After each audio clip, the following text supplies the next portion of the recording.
क्या आगे मक्का के भाव में सुधार होगा? किसान भाइयों, आपको बता दें कि जो सरकार ने मक्का की न्यूनतम समर्थन मूल्य 2400 रुपये प्रति क्विंटल तय किया है, उससे मक्का के भाव काफ़ी कम चल रहे हैं। यानी कई मंडियों में तो मक्का के भाव 800 से 900 रुपये प्रति क्विंटल चल रहे हैं। हालांकि वैसे औसत भाव की बात करें तो मक्का के भाव 1500 से 1600 रुपये प्रति क्विंटल के बीच बने हुए हैं। किसान भाइयों, इसी दिशा में तेलंगाना सरकार ने मक्का पर जो एमएसपी है उसको लेकर अच्छी घोषणा की है। तेलंगाना सरकार ने मक्का जो 11 लाख टन के आसपास तेलंगाना में उत्पादन होने की उम्मीद है, उसमें से 8 लाख टन मक्का तेलंगाना राज्य सरकार खरीदेगी, जिससे तेलंगाना के किसानों को थोड़ा फायदा हो सकता है। किसान भाइयों, इस खरीफ सीजन या 2025 में किसानों ने मक्का के रकबा की बात करें तो 1 मिलियन हेक्टर रकबा की बुआई का रकबा बढ़ा। जो पिछले साल बुआई के रकबे की बात करें तो 8.43 मिलियन हेक्टर था, वहीं इस साल 9.49 मिलियन हेक्टर पर मक्का की बुआई की गई।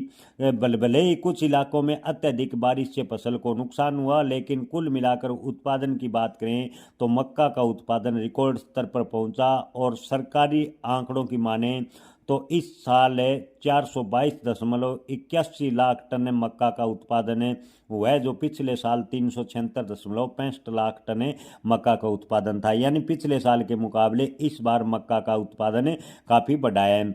आईग्रेन इंडिया के विश्लेषक राहुल चौहान ने बताया कि इस बार मक्का की मांग एथनॉल उत्पादनों में काफ़ी कम है। सरकार 2026 के लिए 52 लाख टन चावल एथनॉल उत्पादन के लिए आवंटित किया है। साथ ही चीनी और चावल से जो वैकल्पिक फीड स्टॉक की उपलब्धता है वो भी मक्का की खपत को प्रभावित कर रहा है। यानी आपको बता दें कि एथनॉल सेक्टर में मक्का की डिमांड घटने से मक्का के भाव पर दबाव देखने को मिला है। किसान संगठनों ने कहा है कि एथनॉल व पोल्ट्री फीड में इन दिनों मक्का की डिमांड कम है। ऐसे में सरकार को न्यूनतम समर्थन मूल्य पर मक्का की ज़्यादा से ज़्यादा खरीदी करनी चाहिए। महाराष्ट्र के प्रमुख मक्का उत्पादक जिलों के जालना और सांगली इलाकों में इस साल मक्का के दाम पिछले साल के मुकाबले काफ़ी कम है।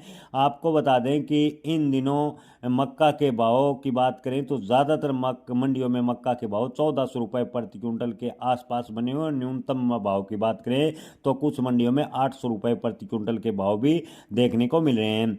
एग्री इंडस्ट्रियल पीपी पवार ने कहा कि पिछले साल मक्का की कीमत एथनॉल उत्पादन की मजबूत मांग के चलते ऊंची थी। उन्होंने कहा कि इस साल एथनॉल के लिए चावल और गन्ना अधिक इस्तेमाल हो रहे हैं। अगर सरकार मक्का आधारित एथनॉल की कीमत बढ़ा दे तो किसानों को मक्का के भाव ठीक ठाक मिल सकते हैं। साथ ही किसानों से सरकार को न्यूनतम समर्थन मूल्य पर मक्का की खरीदी करनी चाहिए। जी हाँ किसान भाइयों, एथनॉल की अगर सरकार कीमत बढ़ाती है तो मक्का के भाव में थोड़ा सुधार होगा। किसान संगठनों का कहना है कि एमएसपी पर सरकार ज़्यादा से ज़्यादा मक्का खरीदे ताकि किसानों को फायदा मिल सके।